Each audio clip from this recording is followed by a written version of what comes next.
How to put Robinhood money into your bank account.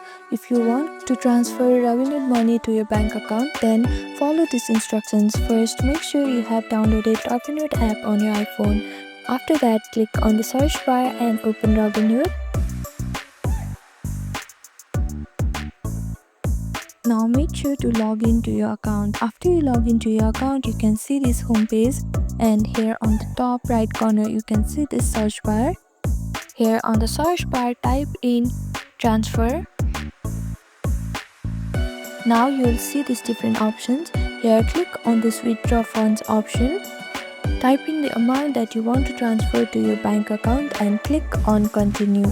So this is how you can transfer your money from Robinhood to your bank account.